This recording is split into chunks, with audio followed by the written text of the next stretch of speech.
Halo guys, Assalamualaikum warahmatullahi wabarakatuh. Kembali lagi bersama saya Bobby Heren.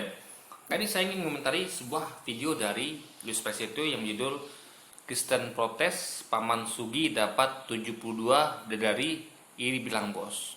Oke guys, langsung nonton videonya, habis itu akan kita komentari.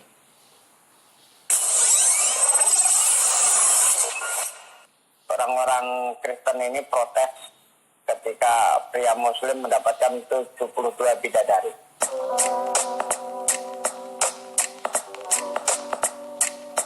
Assalamualaikum, selamat datang kembali di channel ini. Saya sangat senang karena hari ini bisa bikin video lagi guys. Kali ini saya akan mengomentari statement atau pengajaran dari Paman Sugi, yang mana katanya dikatakan orang Kristen tuh iri karena Paman Sugi nanti kalau meninggal akan mendapatkan 72 bidadari.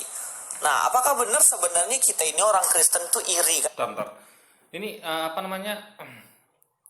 Ya? Bukan semua orang dapat muslim yang meninggal dapat 72 dari guys, enggak ya. Itu hanya orang-orang yang soleh, yang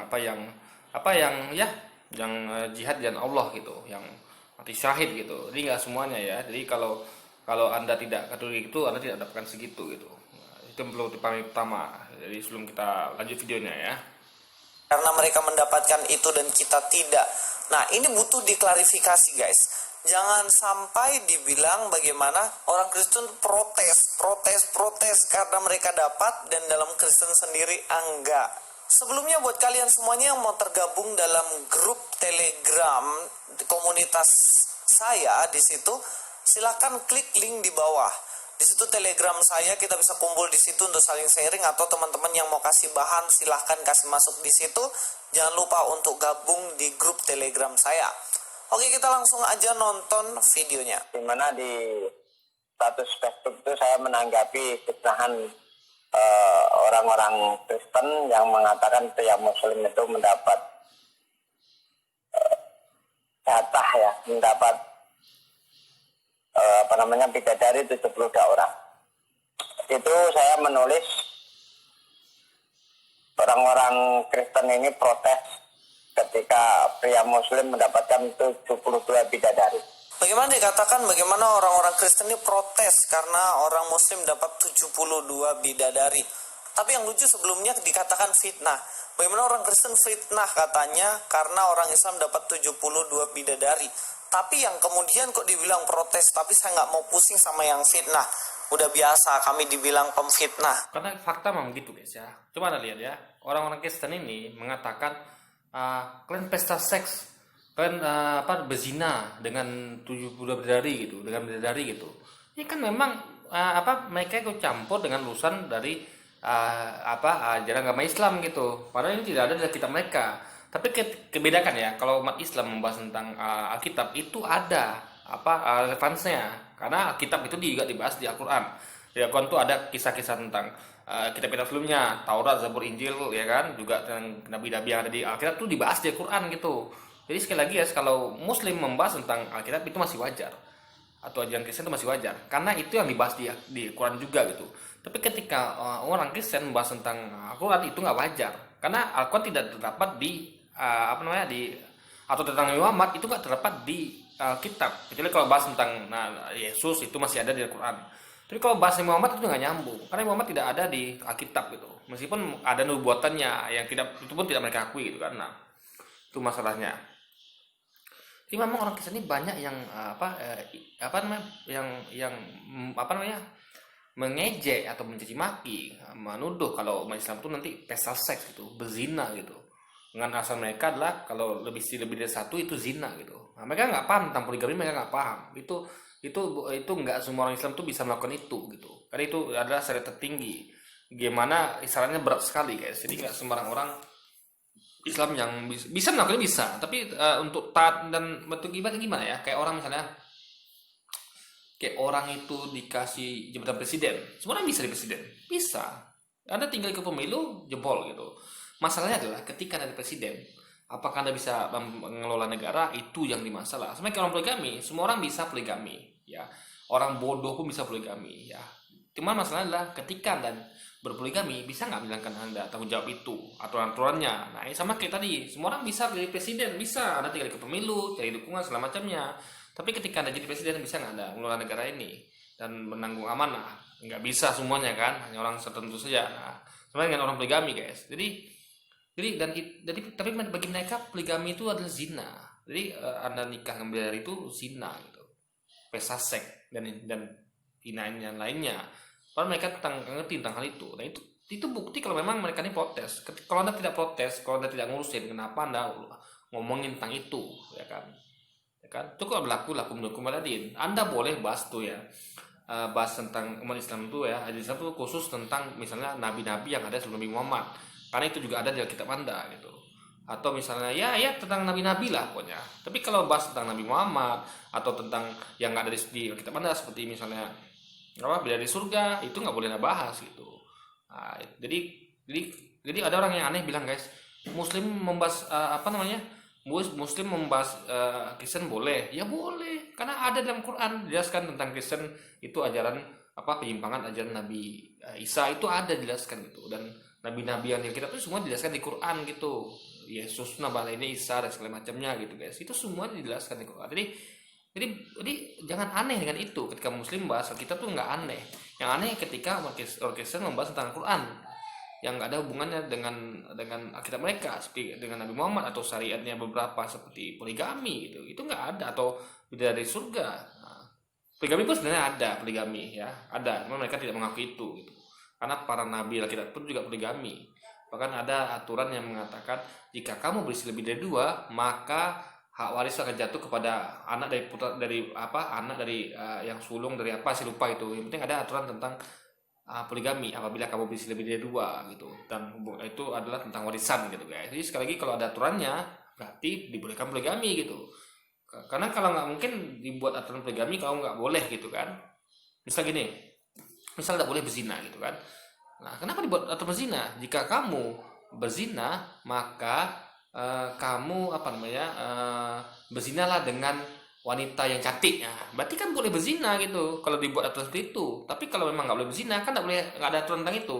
Nggak ada ceritanya kalau berzina gimana, ya nggak boleh, berarti nggak ada aturannya. Tapi ini kan ada aturannya, jika kamu beristri lebih dari 1 berarti boleh poligami karena ada aturannya gitu. Jadi kalau ada kata jika berarti boleh. Sama kayak orang, jika kamu berzina maka zina dengan cewek cantik misalnya atau cewek jelek.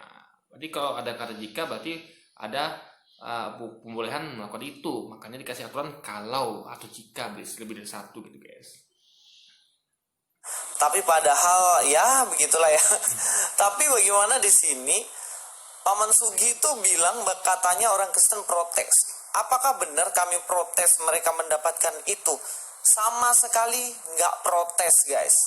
Statement yang mengatakan bahwa Kristen, ya kalau Luis mungkin tidak protes, tapi teman-temannya, jadi kalau dia memakai kata kami itu salah guys ya, karena kami ini kan berarti orang Kristen. Kita kan tahu, Luis ini kurang piknik deh.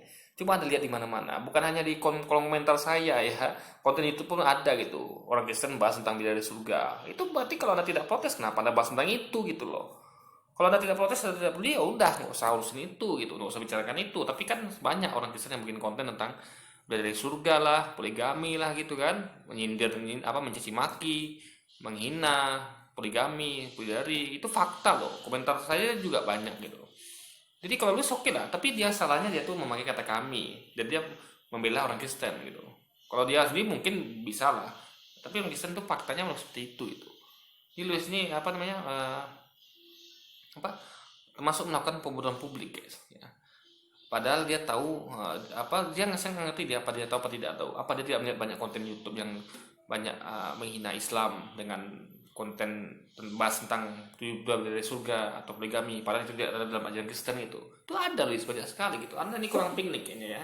Sampai Anda tidak memang nggak tahu, nggak tahu guys gitu.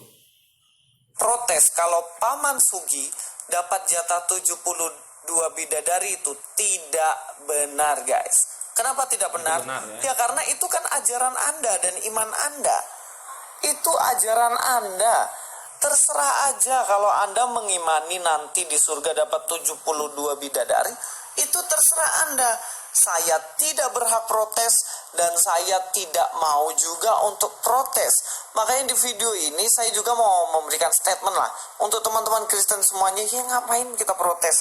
Dan toh Pak, pada Tidak konsisten. Tadi katanya tidak ada orang Kristen protes, tapi dia katanya teman-teman Kristen, berarti dia mengakui sebenarnya Luisnya pelin-pelan loh. Dia sebenarnya mengakui nggak sih kalau orang Kristen atau teman-teman itu melakukan itu gitu kan? Nah itu ya, pertanyaan itu. Jadi Luisnya logikanya nggak nyambung gitu. Dia pelin-pelan. Tadi dikatakannya tidak ada orang Kristen seperti itu, lalu sekarang dikatakan buat orang Kristen janganlah protes gitu. Di mana benar itu, Luis? akhirnya sebenarnya nggak ada yang protes sih. Saya tidak Katanya berhak. tidak ada yang protes sih katanya kan. Aduh. Jadi Luisnya lah gimana ya? Pertama dia bilang tidak ada protes, lalu dia menyatakan temannya jangan protes gitu. Tiba-tiba dia katakan ada protes lagi. Ini aneh sekali guys. Ini logikanya kemana gitu kan? Tapi kalau saya sampai nggak tahu kalau ada banyak orang Kristen yang membahas tentang poligami atau mengejek tentang bidadari surga, berarti dia kurang piknik. Itu dia poinnya. Saya katakan sekali lagi, saya tidak berhak ikut campur dan tidak berhak memprotes ajaran Anda. Jadi mohon paham ya, Paman Sugi. Paman Sugi itu kalau mau Tapi faktanya orang Kristen melakukan itu. Ya, itu masalah di situ, Luis. Jadi Anda ini kurang piknik memang. dapat 70 bidadari ya terserah. Kalau saya tidak berhak protes dan tidak berhak untuk ikut campur di dalamnya. Ini dengan sadar saya menyampaikan ini ya. Ya karena itu kan ajaran Anda. Salah satu nikmat yang ada Nah ini maksudnya apa nih? Katanya nggak ikut campur, nggak protes, tapi dia tampilkan ini, berarti dia ikut campur gitu. Ketika dia menampilkan seorang ini ya, coba gini deh guys, kalau nggak ikut campur tuh ya udah Luis, kenapa Anda masukkan ceramah ustadz ke dalamnya gitu? Itu kan bukan ajaran Anda gitu, ya kan? Cukup Anda kasih ajaran pendeta gitu, masih masuk akal. Ini ustadz bahas tentang bidadari surga, lalu Anda posting di sini gitu. Itu maksudnya apa kalau Anda tidak ikut campur? Ya. Semakin misalnya gini nih, saya nggak ikut campur tentang ajaran Kristen ya, misalnya contoh tentang tentang apa misalnya ya, tentang penyerban Yesus lah misalnya. Ya meskipun saya berhak itu, karena di Quran itu dijelaskan tentang itu, ada sangkut pautnya, relevansinya ada di Quran. Tapi anggaplah saya tidak boleh tentang ikut campur tentang urusan penyaliban misalnya nih. Nah, lalu saya tiba-tiba tampilkan foto pendeta ngomong mendapat pendeta tentang penyaliban Yesus. Nah, berarti kan saya ikut campur namanya. Berarti saya ya ikut campur. Kalau tidak saya ngapain saya tampilkan video pendeta ngomong tentang penyaliban gitu kan? Oh, ya bagus saya acu tak acu aja gitu. Kan urusan ajaran kalian gitu. Di sini terlihat Luis ini dia seperti bermain, guys. Dia katakan tidak ikut campur, tapi dia malah mencampuri dengan masukkan potongan video Ustadz membahas itu. Dan kita bahas nanti tentang Ustadz ini ya. Ini ada sedikit kekeliruan yang harus saya bahas di sini. dalam surga adalah pesta seks. Minta maaf, karena inilah yang kita tahan-tahan di dunia. Inilah yang kita tahan-tahan di dunia. Dan kenikmatan terbesar yang diberikan Allah Subhanahu wa Ta'ala di surga. Ini video ini kalau ditampilkan sepotong ini ya dan tidak diklarifikasi, orang bisa gagal paham, orang akan salah tafsir gitu. Maka saya akan jelaskan. Jadi Luis ini sengaja ya, saya tahu dia sengaja menampilkan video ini agar orang salah tafsir gitu. Nah, ya, karena video ini harus dijelaskan gitu. Apa dimaksud dengan pesta seks oleh Ustadz ini gitu kan, harus saya jelaskan agar tidak jadi kekeliruan. Karena gini guys ya, logikanya adalah orang selalu menganggap pesta seks itu adalah sesuatu yang buruk gitu kan, pesta seks itu. Nah, gini, kalau kita mau tahu yang masuk Ustadz di pesta seks adalah bukan karena pesta seks itu terbagi lagi ya. Ada pesta seks itu dengan istri sendiri. Misalnya gini, saya punya istri nih, saya pengen menggauli dia kapan saya. Nah, bagi saya itu pesta seks gitu. Tidak masalah karena saya melakukan dengan istri saya sendiri gitu, ya kan? Nah, kenapa disebut pesta? Karena pesta itu adalah namanya itu adalah penuh dengan rasa keriangan, keceriaan, kebahagiaan, kesenangan. Nah, bagi saya berhubungan seks dengan istri itu adalah suatu keceriaan, keriangan, kebahagiaan. Makanya bisa sebut dengan pesta gitu. Pesta seks dengan istri. Terserah saya mau lakukan di mana saja. Misalnya di rumah tidak ada orang gitu kan, hanya saya berdua, saya bebas lakukannya di mana saja gitu kan, selama tidak ada yang melihat gitu, ya kan? Karena itu ada istri saya sendiri. Nah itu bisa disebut dengan pesta seks ya. Tapi ada pesta seks itu ya, jadi itu yang dimaksud oleh Ustadz ini itu pesta seks dengan pasangan sendiri. Nah, dari itu juga pasangan sendiri kan. Nah, cuman memang itu ada kejadian lagi. Saya akan sampaikan ntar lagi ya. Kita bahas satu-satu dulu ya. Nah, ada pesta seks dengan yang bukan muhrim. Misalnya Anda pergi ke klub malam, lalu ada jumpa dengan wanita, atau Anda dengan pacar Anda sendiri. Lalu Anda melakukan seks dengan dia, kan melakukannya tentu dengan perasaan riang, gembira, senang. Itu pesta seks juga namanya. Lakukan berkali-kali. Ya, mungkin jeda sebentar lakuin lagi. Itu pesta seks juga. Tapi itu pesta seks yang salah. Jadi ada pesta seks yang benar, ada yang salah. Pesta seks itu jadi benar ketika dilakukan dengan pasangan sendiri, ya, yang sah tentunya. Yang nggak benar adalah pesta seks dilakukan dengan yang bukan sah. Jadi termin pesta seks ini kan diartikan negatif dulu guys, jangan. Karena nggak mungkin kita melakukan hubungan seks dengan istri itu tanpa ada keriangan atau apa. Pasti ada senang melakukannya, karena itulah nikmat yang diberikan Allah ketika kita dibolehkan untuk berhubungan intim dengan pasangan kita sendiri gitu, yang sah tentunya. Nah, dia harus dipahami masuk usaha ini pesta seks itu apa gitu kan. Nah, lalu yang kedua sampaikan lagi ya, di surga nanti ya, ini kajiannya nih, di surga nanti kita akan dapat 70 bidadari ya. Itu nggak semuanya dapat, nanti ada yang hanya dapat beberapa, itu tergantung tingkat ketakwaan dia gitu kan. Nah, itu adalah hadiah gitu. Di bidadari sini adalah kalau yang wanita ya dikasih bidadara, laki-laki dikasih bidadari. Intinya adalah mereka ini adalah makhluk-makhluk yang Allah ciptakan untuk membantu kita gitu, untuk menyenangkan kita gitu. Nah, jadi guys, mereka ini karena mereka ini kan tinggal di rumah kita, di surga nanti kita kan dikasih rumah, bahkan kalau dikasih istana malah gitu kan. Jadi kalau ada lihat istana yang di dunia ini yang paling megah pun tidak akan bisa mengalahkan istana kita di surga gitu, bagi orang-orang soleh tentunya. Itu nikmat Allah yang terbesar. Jadi kalau Anda percuma Anda impikan bangun istana di dunia gitu, ada sekolah nanti akan dapat istana di surga yang merupakan kampung akhir kita yang kekal selama di sana. Jadi bagi Anda yang tidak punya di dunia ini hidup susah, jangan khawatir. Anda memimpikan bakal seperti raja, Anda akan dapat itu di surga nanti. Itu nikmat Allah terbesar. Apa yang Anda impikan di dunia yang bisa Anda raih, Anda dengan bertakwa dan beramal soleh, Anda akan beriman juga, Anda bisa dapatkan itu di surga nanti. Nah, jadi di sana itu kan tentu butuh pembantu, ya kan? Butuh tukang masak, butuh segala hal yang bisa membantu Anda. Misalnya Anda tinggal bilang, ambilkan kopi, susu, atau ambilkan apa, ada pelayan, ada pembantu. Nah, itu fungsi mereka itu sebenarnya.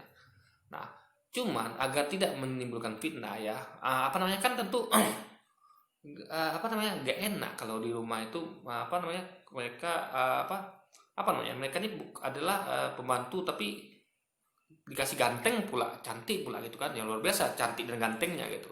Nah, tentu Anda bisa jadi tergiur gitu, dan lagi itu kan misalnya ada yang anda yang ketika meninggal itu nggak sempat punya istri. Misalnya kayak saya punya adik ya, adik saya itu meninggal tahun 2000 berapa ya, 2005 guys, meninggal tahun 2005. Beliau meninggal ketika dia kelas 3 SMP. Nah, itu berarti kan beliau tidak punya, kalau sekarang umurnya ada berapa ya, saya lupa, mungkin umurnya sekarang ini udah 34 tahun lah kalau dia masih hidup guys ya. Dia meninggal waktu kelas 3 SMP di tahun 2005. Nah, itu bagaimana dengan beliau gitu? Beliau tidak punya istri. Nah, nanti di surga nanti kita semua akan dikumpulkan dengan pasangan kita masing-masing. Saya nanti meninggal kalau istri saya soleh, saya akan dikumpulkan bersama istri saya gitu. Nah, di semuanya umur sama 33 tahun. Jadi tidak akan ada itu anak-anak, kakek nggak ada. Semuanya itu umur 33 tahun semuanya. Usia matang, usia emas, usia prima gitu kan. Usia pertengahan 33 tahun. Karena umur rata-rata manusia itu kan 66 tahun gitu, 60 tahunan guys. Tadi 33 tahun adalah usia emas, usia prima, usia yang lagi kita tuh lagi jaya-jayanya gitu sebagai manusia. Nah, itu nanti kita akan dibangkitkan di surga dalam umur segitu, semuanya rata. Sehingga nanti adik saya bagaimana? Dia nggak punya istri. Nah, itulah gunanya dari tadi gitu. Jadi saya sebagai abangnya itu dinikahkan dari adik saya juga gitu. Nah, cuman bedanya adalah istri saya kalau dia soleh ya, dia akan menjadi ratu bidadari. Nah, ini yang tidak ada tahu. Hadis Nabi mengatakan seperti itu. Di hadis Nabi kita bisa temukan itu istri yang soleh di dunia, yang taat pada kita sebagai suami, itu kan menjadi ratunya dari. atau ratu adalah yang pencantik di antara semua bidadari surga ini adalah dia pencantik. Nah, tapi memang itu relatif ya. Nah, karena di mata kita, jadi gini guys, di dunia ini kan semua relatif. Ya, apa namanya? Bagi saya mungkin yang cantik itu misalnya personel Epping misalnya. Siapa ya dulu aku tuh saya lupa namanya ya. Ini sekedar bocoran itu saya suka apa namanya artis-artis yang cantik memang ya, karena itu memang keindahan dunia, tapi saya tidak lena terangnya ya. Cukup mengagumi kecantikannya saja dan tidak berpikir macam-macam gitu kan. Karena mereka adalah makhluk ciptaan Allah juga. Ya saya kagumi kecantikannya gitu. Tentu tidak boleh berpikir negatif lah. Nah, ini dalam melewati batas ya, cukup mengagumi saja. Nah, bagi yang lain tentu yang lain pula yang cantik. Yang ini kurang cantik mungkin. Nah, jadi itu relatif. Jadi dan sama di surga juga seperti itu. Bagi saya istri saya itulah yang pencantik. Allah jadikan di mata saya istri saya itu adalah ratunya bidadari surga yang pencantik dan semuanya. Begitu dengan yang lain, istri dia juga pencantik. Nah, kalau itu terjadi ya, apa yang efeknya? Ya, kalau Anda punya wanita yang pencantik, ngapain lagi Anda ngambil yang lainnya gitu? Jadi mereka tuh hanya satu sisi tapi hiasan guys, ngerti nggak? Biar Anda tuh ada kebanggaan kalau Anda tuh punya banyak istri, tapi yang Anda pakai cuma satu, yang Anda gauli cuma satu, ya. Karena logikanya adalah kan semuanya tuh umurnya sama tuh. Maupun istri Anda itu umurnya sama 33 tahun. Kedua, istri Anda adalah satu bidadari yang cantik. Dan mereka semua tuh selalu perawan. Walaupun Anda bergaul dengan mereka akan kembali perawan. Jadi mereka tuh kondisinya selalu baru guys, selalu ya seperti tidak pernah disentuh gitu, seperti tidak pernah disentuh laki-laki manapun itu. Jadi mereka setiap disentuh ya atau di berhubungan intim mereka akan perawan lagi. Nah, Anda bayangkan ya, ada istri kita yang pencantik yang kita gauli perawan lagi, untuk apa yang lain coba? Sama logika gini, Anda punya satu mobil Ferrari. Nah, tapi Anda punya misalnya mobil apa di bawah Ferrari dikit ya, anggaplah kayak Corolla Altis ya yang mahal, atau mobil apa yang mahal ya tapi di bawah Ferrari guys. Mobil yang bagus juga apa ya di bawah Ferrari ya, anggaplah mobil apalah gitu yang cantik di bawah Ferrari. Tapi nah Anda punya mobil kayak gitu ya, sebelah misalnya mereknya kayak Mercedes lah misalnya ya. Jadi kan punya yang hobi mobil ya, bukan maksud saya merendahkan Ferrari Mercedes ya, tapi memang kan anggaplah Mercedes itu di bawah Ferrari gitu. Dan memang saya yakin memang seperti itu. Dapat saya memang ya, saya lebih suka Ferrari pada Mercedes. Nah, Mercedes itu saya punya 72 mobil Mercedes tapi satu mobil Ferrari. Nah, mobil-mobil ini ketika saya pakai itu akan kembali seperti baru lagi. Nah, pertanyaannya, mau nggak saya pakai Ferrari ya lalu besoknya saya pakai Mercedes? Saya pikir ngapain, saya punya Mercedes kok yang selalu baru, bagus saya pakai Mercedes, pakai Ferrari. Mercedes itu cuma untuk hiasan di rumah guys ya, itu hanya untuk hiasan di rumah. Mobil Mercedes ini saya akan pakai Ferrari gitu, saya akan pakai Ferrari terus karena mobil ini kan selalu baru gitu. Kecuali misalnya mobil Ferrari saya mungkin udah jalan setahun udah agak belukan gitu. Nah, Mercedes masih baru, mungkin saya pengen pakai Mercedes karena masih baru, Ferrari udah agak usang. Tapi kalau Ferrari selalu baru, ngapain saya pakai Mercedes kelas? Nah, gitu logikanya dengan istri kita tadi. Oh, istri kita yang cantik dan selalu perawan, ngapain saya bergaul dengan yang lain gitu, bermain intim dengan bidadari lain gitu? Mereka akan jadi kenapa? Hanya hiasan saja, sebagai membantu kita. Minta ini, mereka ambilkan gitu. Sebagai hiasan juga gitu. Di rumah kita kan butuh hiasan, butuh orang-orang cantik, butuh orang ganteng. Orang aja, Anda bayangkan ya, orang aja itu nyari pekerja ya, karya itu yang cantik, yang ganteng gitu. Untuk apa? Untuk menarik orang lain. Karena memang orang cantik ganteng itu menarik hati guys, sehingga adem gitu. Anda bayangkan Anda punya anak-anak ganteng atau cantik, Anda bahagia kan? Wih, ini hiasan rumah nih. Coba kalau Anda jelek gitu, mungkin Anda akan merasa agak, bukan menghina ya, sekali lagi ini mungkin Anda akan beda rasanya dengan kalau Anda punya anak ganteng dan cantik yang bisa Anda banggakan. Lihat tuh anakku ganteng kan, aku cantik kan gitu. Atau intinya adalah kalau Anda punya orang-orang yang cantik ganteng di selain Anda akan merasa ada kebanggaan, ada kesenangan di situ, meskipun Anda tidak menggunakan mereka gitu. Karena ada istri Anda yang paling cantik tentu ya, yang ratu bidadari, itu logikanya guys. Jadi salah pun dikatakan nanti, akan pesta seks dengan bidadari, bisa, tapi logikanya itu bagi saya itu nggak meskipun bisa ya, tapi untuk apa gitu? agak sedikit nggak masuk akal sama saya, karena toh istri kita tuh pencantik dan selalu perawan gitu guys, itu logikanya ya kan. Nah bagi orang yang tidak beristri bagaimana, yang belum sempat kayak Bunda Maria itu bagaimana ya, masa dia gigi jari sampai seumur hidupnya, coba kan tidak. Itulah dia tuh ada bidadara yang kan dinikahi buat dia gitu, beserta bidadari lain. Nah jadi bidadari itu adalah khusus, dan bidadari itu khusus untuk ya bukan untuk digauli saja gitu, karena logika sudah saya sampaikan tadi ya, kita punya istri yang pasangan yang Allah buat itu lebih cantik daripada yang dari lainnya di surga itu guys. Jadi untuk apa pakai yang lain kalau kita punya yang cantik dan selalu perawan gitu, dan laki-laki itu selalu berjaga gitu kan. Nah, ini poinnya di situ yang perlu saya sampaikan. Jadi dan pesta seks ini ya perlu diingat ya, ketika Anda angkatlah poligami sekalian, maupun ada poligami, itu Anda jangan diartikan, kadang orang salah tafsir guys. Dikira pesta seks itu adalah gini, ada lagi menafsirkan pesta seks itu kita kita tuh misalnya satu pria dua wanita, satu pria tiga wanita atau lebih gitu kan. Intinya satu pria dan lebih dari dua wanita atau lebih, atau sebaliknya satu wanita dua pria, bisa tiga pria, yang penting lebih dari dua pria satu wanita gitu kan. Atau mungkin yang lebih gila lagi, misalnya dua pria dua wanita sekaligus satu ranjang gitu. Ada yang menarikkan pesta seks itu salah besar ya. Pesta seks dalam termin Islam ya kalau Anda mengatakan itu pesta seks adalah hubungan seks antara suami istri yang sah dan legal, kayak Anda dengan istri Anda, itu pesta seks karena Anda melakukan dengan ceria, dengan kesenangan berkali-kali gitu kan, kapan Anda mau gitu, karena itu pasangan sah Anda, itu dalam pesta seks. Jadi beda. Jadi pesta seks itu jangan semua diartikan negatif ya. Kalau ada ustaz mengatakan pesta seks itu maksudnya tentu yang saya katakan tadi, itu pesta seks dengan isi Anda sendiri, bukan dengan pasangan Anda ya, bukan dengan yang bukan muhrim gitu kan, yang bukan pasangan sah Anda gitu. Nah, perlu diingat, orang poligami sekalipun itu dia tidak berhubungan langsung seks itu sekaligus. Misalnya saya punya istri 4 misalnya, tidak ada cerita saya main dengan melakukan hubungan intim dengan misalnya saya 1 lawan 2 istri saya, atau lawan 3 atau 4 sekaligus, itu nggak ada cerita kan.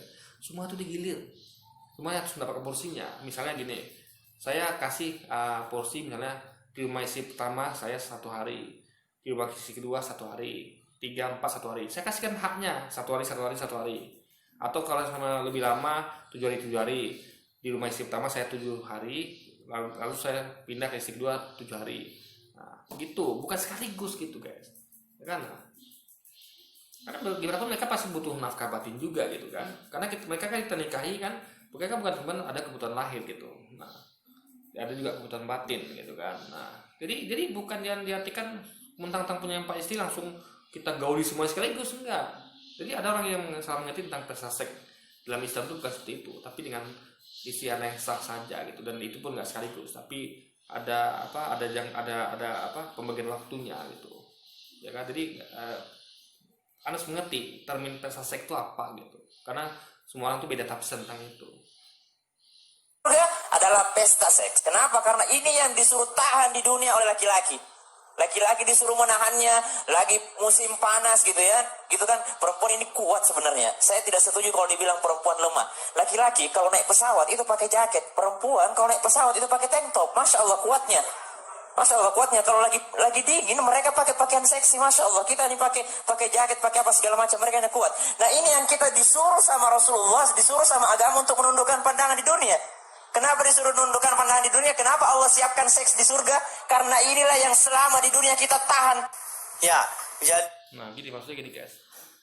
Menundukkan pandangan di dunia ini adalah kita nggak boleh melihat tuh yang bukan muhrim gitu kan. Jadi kita hanya boleh melihat pasangan kita gitu. Nggak boleh melihat yang muhrim. Jadi itu maksudnya tuh menahan seks di situ. Jadi bukan menahan seks dengan wanita. Kalau itu memang istri kita yang sah, itu boleh gitu. Nah, itu yang harus dipahami ya. Jadi maksud saat ini menahan seks itu adalah terhadap yang bukan muhrim gitu. Itu yang perlu dipahami. Jadi kalau nggak saya jelaskan ini, ada kan salah paham gitu kan. Karena banyak pasti ada kan salah paham. Makanya tadi kan satu jadi jelaskan, kalian juga kita harus menahan pandangan gitu. Nah, itu maksudnya itu. Jadi kita tuh nggak boleh melihat pada seorang wanita kecuali istri kita sendiri guys. Itu ajaran dari Paman Sugi. Itu ajaran Paman Sugi yang disampaikan oleh Ustadz ini. Jadi saya tidak berhak mengikuti campur di situ. Jadi kalau ada orang Kristen protes karena itu, ya orang Kristen itu salah. Dan saya menyatakan dengan sadar bahwa saya tidak protes, itu hak Anda. Selain itu, saya juga tidak mengingini hal itu. Kenapa? Karena di dunia cukup satu istri saja. Ini menurut Titus 1 ayat yang ke-6 dikatakan, yakni orang-orang yang tak bercacat, yang mempunyai hanya satu istri, yang anak-anaknya hidup beriman dan tidak dapat dituduh karena hidup tidak senonoh atau hidup tidak tertib. Mari kita akan bahas beberapa hal dari ayat ini. Yang pertama, orang-orang yang tak bercacat. Jadi dalam Alkitab itu yang dianggap sebagai orang yang tidak bercacat atau bisa menjaga kekudusan hidupnya adalah ketika di dunia ini dia memiliki hanya satu istri saja. Nih, mau saya bahas ya gini. Ada lihat banyak tokoh kitab itu yang punya banyak istri gitu, lebih dari satu. Contoh terdekat Abraham. Abraham itu ada Siti Sarah, ada Siti Hajar gitu kan. Dan ada beberapa istri lainnya gitu. Bahkan Salomo punya ribuan istri gitu, atau ratusan lah mungkin. Ya 1000 lah sama bundingnya gitu kan. Dan juga yang lain juga gitu. Daud juga kan. Jadi Anda bayangkan ya, mereka ini adalah orang pilihan yang langsung Tuhan pilihkan untuk umatnya gitu. Jadi bagaimana mungkin mereka ini bercacat gitu. Dan kalau mereka memang salah, pasti Tuhan akan menegur mereka gitu kan tentang hal itu. Tapi tidak pernah gitu. Tidak pernah Tuhan hukum itu, karena kalau bercacat berarti kan dan tidak hidup kudus, berarti kan mereka adalah tidak bercacat. Mereka adalah bercacat dan tidak hidup kudus. Karena mereka poligami gitu kan. Nah, berarti mereka bukan termasuk orang-orang yang hidupnya kudus berarti. Salomo, Daud, Abraham itu bukan orang yang hidupnya kudus gitu. Dan mereka adalah orang bercacat. Nah, ini aneh ya guys ya. Anda setuju nggak kalau Salomo, Daud, Abraham itu orang yang bercacat, yang tidak kudus? Setuju tidak? Saya tidak. Karena nggak mungkin Tuhan salah memilih orang-orang utusan nabi ya, raja yang bercacat atau tidak kudus, itu nggak mungkin. Mereka tentu orang-orang pilihan gitu. Nah, ini aneh bagi saya, aneh bagi kita guys. Dan ini bertentangan dengan ada yang lain mengatakan yang tadi saya sampaikan, ada di Alkitab tuh ya, hukum apabila Anda beristri lebih dari satu, itu ada. Tadi logikanya adalah nggak mungkin ada aturan dibuat jika beristri lebih dari satu kalau memang tidak dibolehkan, ya kan? Misalnya jika saya punya mobil lebih dari 2, berarti kan artinya saya boleh punya mobil lebih dari 2 gitu. Kalau memang saya nggak punya mobil lebih dari 2, maka tidak akan ada dibuat aturan jika saya punya mobil lebih dari 2. Tapi kan fakta dibuat aturan, itu berarti saya boleh punya mobil lebih dari 2. Sama dengan jika dikatakan jika kamu beristri lebih dari 1, berarti boleh guys. Nah, jadi ada dua logika yang saya sampaikan di sini mengenai poligami. Jadi sekali lagi ya, ayat tadi ini ya bertentangan dengan perbuatan Salomo, Daud, Abraham, dan juga ayat tadi yang saya sampaikan dalil yang mengatakan jika kamu beristri lebih dari 1. Nah, dalam arti kalaupun berpisah dengan istri yang lama atau menikah lagi, itu hanya dipisahkan oleh maut. Karena apa? Di hadapan Tuhan sudah mengikat janji untuk setia dalam suka, dalam duka, di dalam segala hal. Bagaimana kita harus tetap setia mendampingi pasangan kita. Nah, gini, Luis nggak ngerti ya. Ada satu kasus dalam rumah tangga, misalnya ini, Anda tahu nggak? Kemarin ada kejadian ya, baru ini kejadian, masih segar guys, masih fresh dan viral itu. Dimana seorang suami itu membakar anak istrinya di kamar. Ini karena cekcok sebelumnya. Nah, itu bagaimana? Kalau saja si istri bisa minta cerai, dia tahu belakang suaminya misalnya begini begitu, dia berbahaya bagi saya dan anak saya, dia bisa minta cerai. Atau kayak kemarin misalnya ada wanita yang hanya gara-gara minta susu untuk anaknya, anak masih bayi, tiba-tiba suaminya yang memabuk nih marah dan memukulnya guys. Itu fotonya loh, berdarah loh, sangat parah sekali. Ini keji sekali sebagai seorang suami, tega memukuli istrinya, mengenai istrinya sampai berdarah gitu, hanya istrinya minta susu untuk anaknya gitu. Itu karena suaminya seorang pemabuk gitu. Nah, itu kan nggak layak untuk diteruskan pernikahan seperti itu gitu kan. Apalagi kayak sampai mengancam nyawa guys. Ada juga banyak kejadian di mana suami bunuh istrinya atau istri bunuh suaminya karena harta dan segala macam. Nah, itu kan bisa diselesaikan, bisa tidak terjadi kalau adanya pembolehan perceraian gitu. Jadi pada tingkat tertentu perceraian itu seharusnya boleh dan bahkan harus dilakukan. Itu kalau Tuhan itu adil ya. Kalau Tuhan tidak adil, dia akan menutup perceraian itu gitu. Jadi ibaratnya gini, you nggak bisa cerai apapun terjadi, apapun you harus mati di tangan suami atau istri, itu kan konyol dan itu tidak masuk akal kalau Tuhan seperti itu. Nah, Tuhan yang apa namanya, yang adil dan yang kita akui kalau Maha Kasih, dia tidak akan memberatkan hambanya gitu. Jadi kalau Anda menikah, Anda memang harus tidak boleh bercerai, tapi dengan kondisi tertentu. Kalau Anda masih bisa pertahankan, tapi ada kondisi di mana itu tidak bisa pertahankan, ya. Bagaimana ya tadi itu, tiap hari ada kekerasan dalam rumah tangga gitu kan, dinasihati nggak mau, ya, udah dipanggil mertua, orang tua masih juga dilakukan, itu bagaimana solusinya kalau bukan cerai gitu. Jadi opsi cerai itu seharusnya adalah opsi terakhir yang seharusnya kalau Tuhan itu memang adil dan maha penyayang, dia tidak akan membiarkan adanya tragedi di rumah tangga. Makanya seharusnya perceraian itu dibolehkan pada tahap itu, bahkan diharuskan, karena sudah mengancam jiwa kan, udah mengancam fisik dari masing-masing pasangan gitu guys. Kalau diteruskan itu akan bisa menimbulkan kematian dan akan terjadi masalah lebih besar lagi gitu. Si suami yang membunuh istrinya bisa dipidana gitu kan, atau sang suami istri juga dituduh pidana seumur hidup, itu kan sama-sama rugi. Coba kalau dicerai sebelumnya, itu kan akan terjadi, semua belah pihak itu akan selamat dua-duanya gitu loh guys. Atau misalnya kalau ada yang malah nggak sampai pada tahap mengatakan ya, kalau bunuh orang lain masih mending, masih ada ampunan gitu, masih bisa tobat. Tapi ada dosa yang tidak bisa diampuni adalah ketika bunuh diri. Misalnya ada istri yang stres sama suaminya, dia soalnya pengen cerai tapi nggak bisa, lalu dia bunuh diri. Nah, itu fatal akibatnya, itu tidak akan ada ampunnya, itu udah pasti kekal di neraka gitu.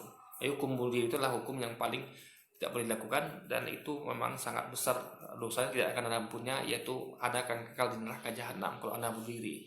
Jadi kan, jadi kalau ada perceraian kan itu kan tidak akan terjadi gitu. Makanya perceraian itu soalnya adalah opsi yang boleh, bahkan wajib diambil, dan Tuhan harusnya membuka opsi itu, bukan dengan mematikan opsi itu gitu. Sama kayak apa ya ibaratnya? Sama kayak misalnya gini lah logika ya. Kayak Anda misalnya ikut sesuatu gitu. Misal Anda mau jadi mau jadi sesuatu lah. Misal Anda ikut latihan silat misalnya. Misal ada silat nih, latihan tertinggi itu sampai mengancam nyawa. Saya ingat dulu guys, di kampung-kampung itu ya, saya pernah dengar ceritanya. Itu guru silat yang baik, yang hebat itu dia selalu saya dengar kisah ini ya, selalu mereka tuh mengatakan kepada orang tuanya, ibu siapkan kain kafan. Maksudnya adalah bisa jadi anak ibu meninggal dalam menjadi masa latihan. Itu karena memang latihannya gila-gilaan guys. Karena memang pakai parang betulan, pakai apa betulan gitu kan. Jadi memang karena memang itu level tinggi silatnya gitu. Makanya disuruh siapin kain kafan itu. Siap-siap lah kalau anak ibu gagal, Anda akan mengalami ini gitu. Nah, jadi kalau itu gimana ya? Kalau misalnya ada bela diri misalnya, kan soalnya kan dikasih opsi. Kalau ibu nggak sanggup, ya udah, berarti latihannya sampai segini aja. Dikasih mungkin latihannya nggak usah pakai pedang deh gitu kan. Jadi dikasih opsi guys. Ya. Atau misalnya orang nggak sanggup nih, kayak ada misalnya kayak apa ya? Kayak uji nyali misalnya. Anda bayangkan ya, uji nyali kan nggak sampai mati tuh guys, nggak sampai meninggal kan? Kan ada tuh. Ada bayangkan uji nyali itu ya, ketika kan dikasih aturan pertamanya.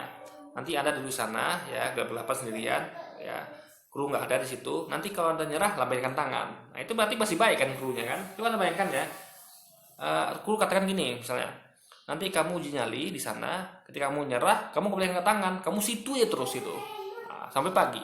Itu kejam nggak guys? Itu baik nggak krunya? Tidak. Kru yang baik akan mengasih opsi kalau kamu nggak sanggup nyerah. Nah sama kayak Tuhan seperti itu guys. Ketika kita tidak sanggup lagi menjalani rumah tangga, kehidupan rumah tangga, ketika kita melihat itu berbahaya, bisa mengancam nyawa, menimbulkan kerusakan fisik, kita dikasih opsi sama Allah, sama Tuhan, boleh nyerah. Nah itulah nyerah itu dinamakan dengan perceraian. Itulah opsi yang logis yang harus diambil, bukan cuma boleh ketika situasi sudah genting guys. Jadi nggak ada cerita Tuhan itu kalau dikatakan adil dan dia baik, maka itu kalau dia tidak memberikan opsi itu pada kita gitu loh guys, logikanya. Dan ini yang harus kita taati di dunia ini sebagai orang Kristen yang taat tentunya, yang mempunyai hanya satu istri, paham ya? Adam itu kan diciptakan untuk Hawa, atau Hawa diciptakan untuk Adam lah ya. Adam dan ya, Anda ngomong tentang Adam, tapi Anda lupa masih ada Sulaiman, Salomo, Daud, Abraham, siapa lagi? Tokoh-tokoh lainnya kita tuh ada gitu. Jadi jangan hanya memakai contoh Adam tapi melupakan Adam cuma satu guys ya. Adam Hawa cuma satu pasangan. Ada lupa ada banyak pasangan di Alkitab yang melakukan poligami. Kenapa tidak ada sebut? Jadi Anda ini tidak memakai tidak objektif di sini. Anda mengambil contoh satu kasus tapi tidak mengambil banyak suatu kasus lainnya yang menyatakan dan memperlihatkan bahwa tokoh-tokoh Alkitab itu melakukan poligami gitu. Hawa, tidak ada Adam dan Hawa dan Hiwi dan Hewo dan yang lain-lain. Jadi memang harus sepasang, satu saja. Yang dua ini menjadi satu. Saya pernah menjelaskan bagaimana dua menjadi satu ini dalam arti ehad ya. Satu, esa, karena keduanya sudah dipersatukan di dalam. Ya, berarti kalau gitu kan kayak Yesus sama Allah itu kan mereka sebenarnya dua. Ada Yesus, ada Allah. Mereka satu itu bukan mereka bergabung. Suami istri bergabung nggak? Enggak. Suami istri tetap ada suami, ada istri. Sama kayak Yesus Allah. Mereka berdua gitu. Mereka satu, bukan suami istri bergabung jadi berubah jadi kayak pencong gitu guys, bukan. Tapi suami istri bersatu dalam wadah keluarga gitu loh. Nah, Yesus Allah bersatu dalam arti apa? Bagi Tuhan dan utusan gitu. Sama kayak menteri bersatu dengan presiden gitu kan. Mereka adalah bersatu dalam pemerintahan gitu guys. Jadi Louis harus ngerti nih. Jadi ketika dia mengakui kalau ehad itu adalah dua tapi satu kesatuan, yaitu maksudnya Adam Hawa dua oknum jadi kesatuan, jadi suami istri. Allah dan Yesus adalah dua oknum, ada yang Allah, ada Yesus, dan mereka bergabung menjadi satu kesatuan, yaitu antara Tuhan dan utusannya gitu. Sama yang dinamakan dengan apa ya, dengan yang harus diikuti, sama kayak pemerintahan itu presiden gabung sama menteri, namanya apa, pemerintahan. Jadi gitu guys. Jadi tetap presiden sama menteri itu beda gitu loh. Nah, itu logikanya. Pernikahan, anak-anaknya hidup beriman dan tidak dapat dituduh karena hidup tidak senonoh atau hidup tidak tertib. Yang artinya begini loh, bagaimana dia menjadi pemimpin ketika ini ada tambahannya kan, hidup tidak senonoh atau hidup tidak tertib. Berarti faktanya kalau begini ayatnya ngomong ya, berarti semua tokoh Alkitab itu yang banyak itu Daud, Salomo, Abraham itu adalah orang yang tidak bercacat, orang yang bercacat, ya kan? Hidupnya nggak senonoh guys. Nah, ini memang ini agak kasar ya. Ketika mengatakan Abraham, Salomo, Daud itu orang hidup tidak senonoh gitu. Karena ini sesuai dengan ayat ini gitu. Jadi nggak mungkin mereka itu hidup tidak senonoh guys, nggak mungkin. Karena mereka adalah orang pilihan gitu kan. Jadi ini bertentangan dengan ayat ini tentunya yang mereka lakukan, dan mereka pun tidak ditegur karena hal itu gitu. Maka tadi saya katakan ada aturan jika Anda beristri lebih satu gitu. Jadi ini memang antara ayat satu yang lain ini memang bertabrakan itu guys. dia aja nggak bisa mimpin keluarganya, nggak bisa pimpin anak-anaknya, tidak bisa pimpin rumah tangganya, kerjaannya selingkuh sana selingkuh sini, kerjaannya punya istri banyak gitu loh. Nah, Luis itu nggak bisa bedakan antara selingkuh sana selingkuh sini dengan poligami, punya istri banyak ya. Gini guys ya, kalau Anda selingkuh sana sini itu nggak bisa dikatakan dengan Anda poligami, itu beda sekali ya. Gini, saya punya istri misalnya 4, teman saya 1. Kalau dalam istri saya 4 itu punya anak yang banyak, istri pertama saya punya misalnya 5 anak, istri kedua punya anak 2. Pokoknya intinya adalah tiap istri saya punya anak. Nah, teman saya punya istri 1, tapi ketika saya ya bisa mengontrol 4 istri ini dengan anak saya, kami hidup damai, tertib gitu kan, bahagia, happy gitu kan. Sementara teman saya istri 1 nih guys, tapi dia nggak mampu mengelolanya gitu. Mereka ribut tiap hari, istrinya selingkuh, istrinya bandel, nggak taat. Coba yang gagal siapa? Saya yang beristri 4 atau teman saya istri 1? Jawabannya gampang, teman saya istri 1 gitu. Jadi bukan patokannya Anda tuh poligami apa tidak gitu. Yang poligami pun bisa sukses kalau dia bisa mengontrol, menaungi, mengalami anak-anak istrinya guys. Nah, yang satu istri pun yang tidak poligami alias poligami pun bisa gagal kalau dia tidak bisa mengelola itu. Jadi bukan tergantung pada apakah Anda poligami atau tidak poligami. Karena yang tidak poligami, yang istri 1 pun bisa membuat bisa juga gagal dalam rumah tangga gitu. Jadi Luis nggak paham. Juga poligami itu bukan selingkuh. Jadi menyamakan selingkuh dengan poligami itu salah besar. Tapi saya sampaikan tadi ya, patokannya adalah bukan pada poligami atau tidak poligami, tapi kemampuan Anda dalam mengelola istri-istri anak Anda gitu. Kalau Anda bisa mengelola 4 istri, ya alhamdulillah luar biasa, hebat gitu kan. Tidak ada ribut rumah tangga, semuanya aman, damai, happy itu kan, dibandingkan ada orang yang punya satu istri aja nggak beres guys ya, dikit-dikit ribut cekcok gitu kan. Nah, jadi sekali lagi bukan patokannya adalah punya banyak istri apa tidak, tapi apakah Anda mampu tidak mulanya. Sama kayak ada punya murid lah, misal saya guru, murid saya 100 nih, dengan ada satu guru muridnya 1 gitu, tapi saya dengan 100 saya bisa ngelola gitu, saya bisa membuatnya itu semuanya diam, semuanya itu belajar dengan baik, dengan tekun, dengan happy gitu kan, mereka semuanya naik kelas. Tapi ada satu guru, murid 1, tapi dia bisa menangani itu guys, muridnya tiap belajar itu main-main, suka melawan guru, bahkan tidak naik kelas. Berarti bukan tergantung pada berapa banyak yang dipimpinnya, tapi tergantung bagaimana cara dia memimpin guys. Ini nggak ada hubungan orang poligami itu adalah orang yang tidak bisa menjaga gitu kan. Tidak, itu salah besar ya, logika itu tidak itu bukan merupakan logika yang benar guys. Ini yang saya maksud, kenapa saya tidak memprotes ketika ada orang atau agama lain yang memiliki istri banyak. Itu terserah karena ajaran kalian.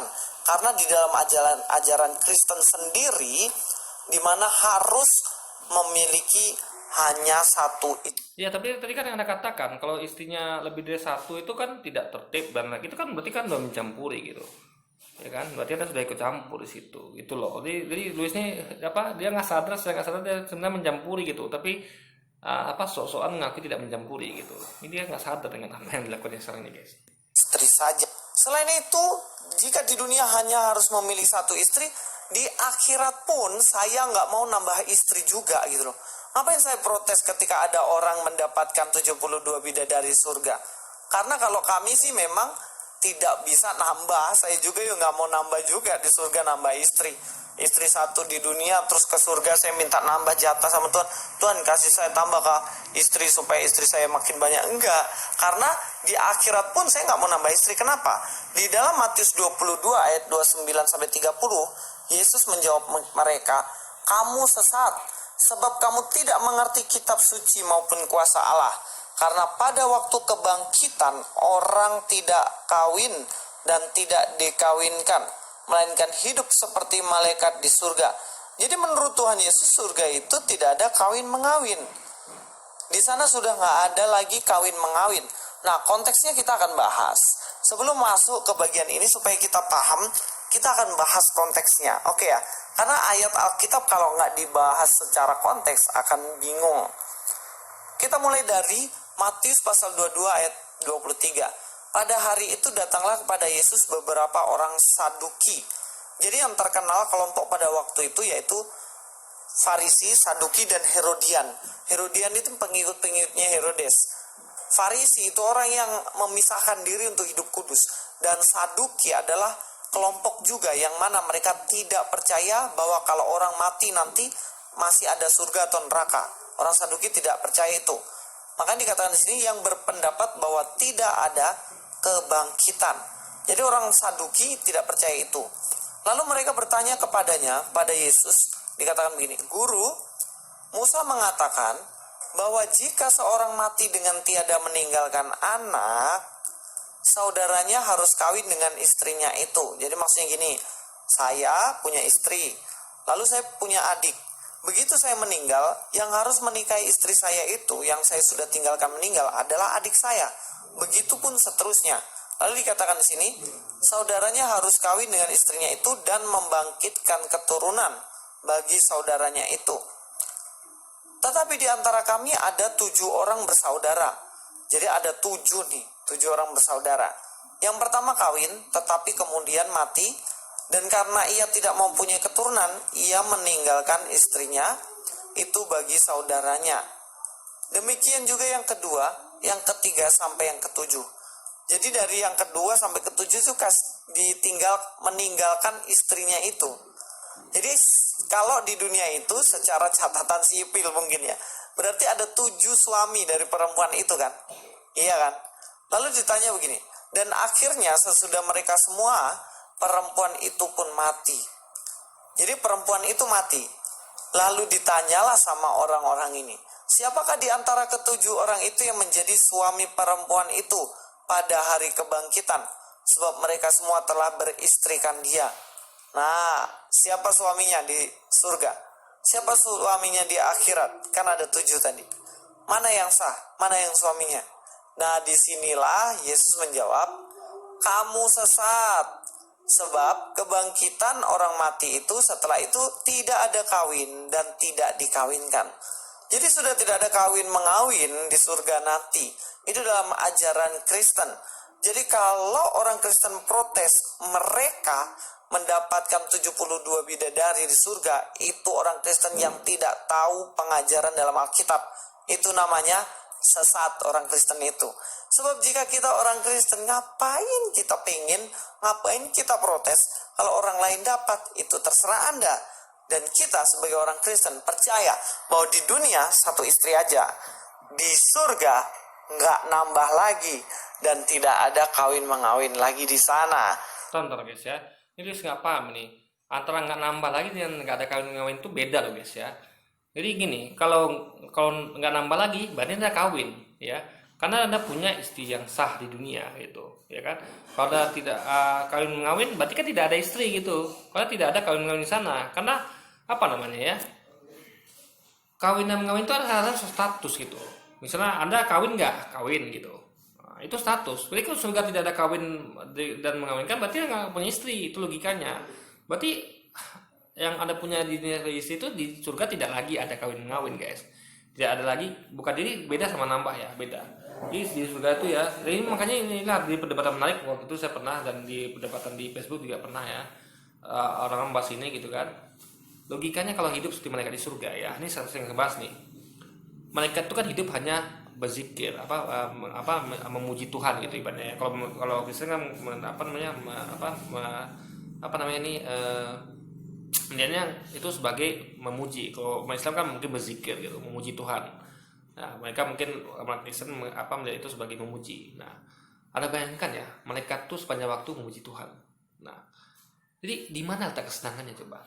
Ya, di dunia Anda mendapatkan banyak kesenangan, kenikmatan. Anda bisa makan ini, makan itu, minum susu ya, makan coklat, makan sate, makan apapun itu, bisa bergaul nikmat dengan pasangan Anda gitu. Ntar di surga Anda hidup sebagai malaikat, hanya memuji saja gitu. Kalau saya milih jujur guys ya, saya nggak mau di tempat di surga. Ngapain? Bagus saya di dunia gitu. Jadi makanya kalau Anda hidup seperti malaikat di surga ya, di surga Tuhan hidup seperti malaikat, alangkah tidak enaknya surga itu, ya kan? Lebih enak di dunia gitu. Jadi saya ya kalau memang begitu, contoh gini misalnya gini. Anda misalnya gini, Anda dikasih waktu di kota A, misalnya kota Anda misalnya Jakarta. Kamu hidup di Jakarta ya 10 tahun, nanti di Jakarta kamu bisa makan enak. Kamu bisa makan enak, makan apapun itu yang kamu suka.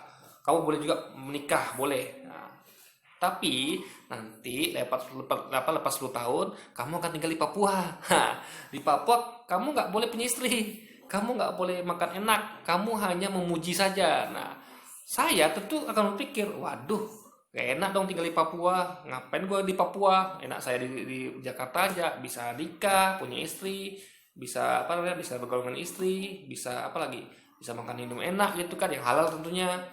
Ngapain saya di Papua? Nah, saya tidak akan mau ke Papua guys gitu kan. Saya akan meronta.